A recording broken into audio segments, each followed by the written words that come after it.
Hey guys, so today I'm going to talk about 7 different methods that you can find money right now if you're just getting started in real estate investing.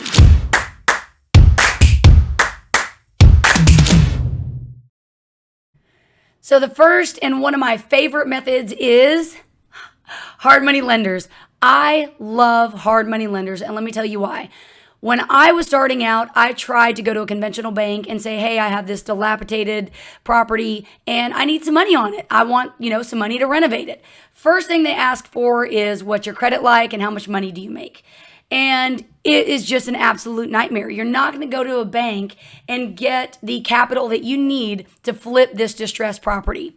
So banks don't even really want a loan on distressed property. If you go to them and you say, hey, I have a property that needs $20,000, $40,000, $100,000 worth of renovations, they don't want to lend on that.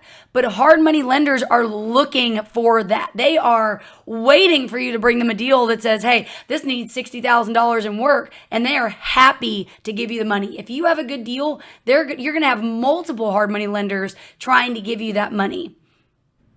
So how do you find a hard money lender? One of the most easiest processes there is.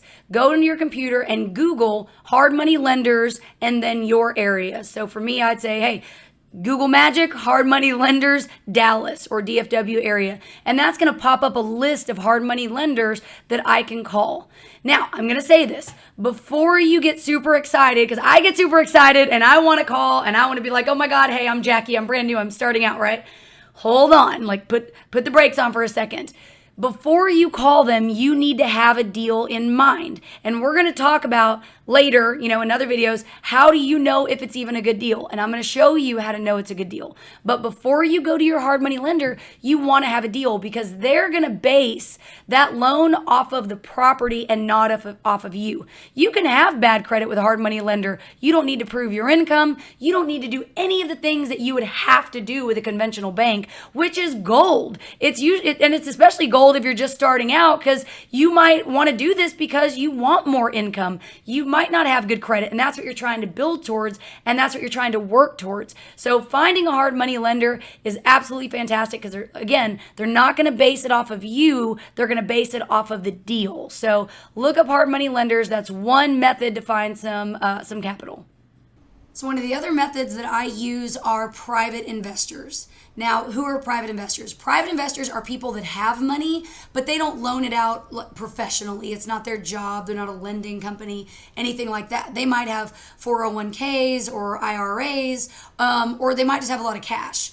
Those are private lenders, and private lenders are nice because hard money lenders usually lend up to 70%. And again, I'll have an in-depth video on hard money lenders a little bit later to explain what 70% means. But with a private lender, you might borrow 80% or even 85%. So private lenders or even angel investors are another really good avenue, and I like to use them pretty often.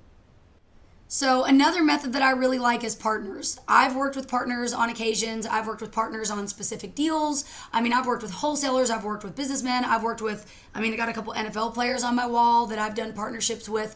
And that is a really, really good avenue as well because the terms are completely different. If you partner up with someone, you might say, hey, look, I'm in charge of all of the work. I'll do the flip. I'll hire the subcontractors. I will manage it and be there every day.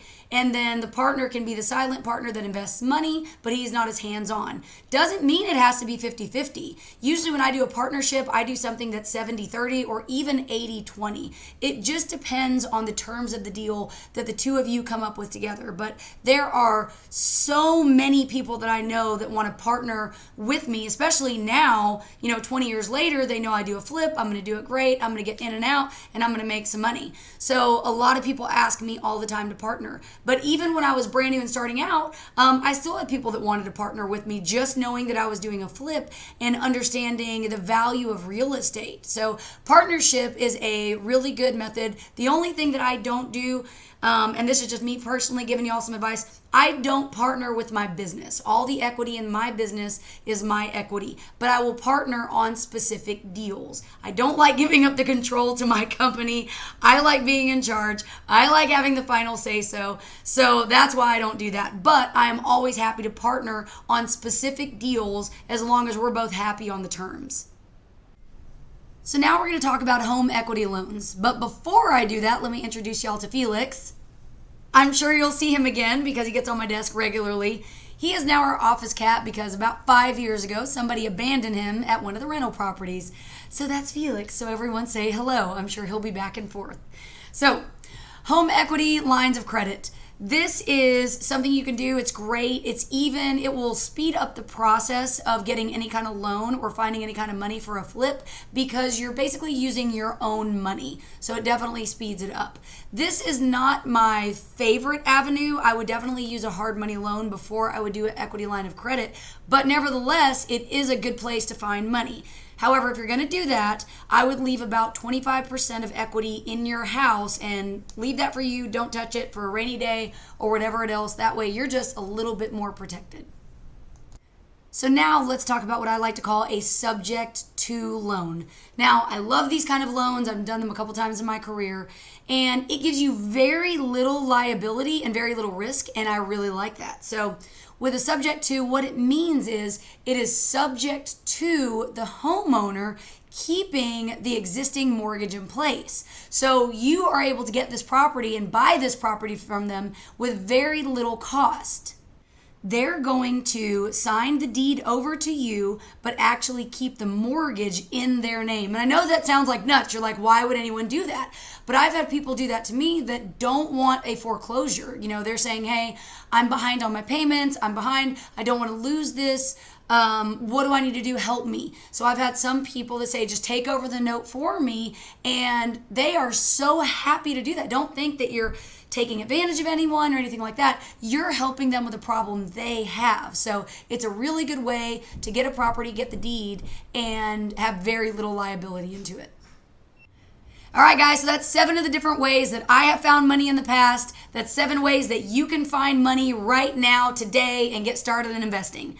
I'm going to make some more in-depth videos on hard money lenders so you can know more about what percentages they're looking for, what they're looking for, how to get draws, how to get everything, what points are. Same thing with private lenders, home equity loans, everything. So I'm going to do some more videos that are more in-depth. But other than that, go find the money today and happy investing.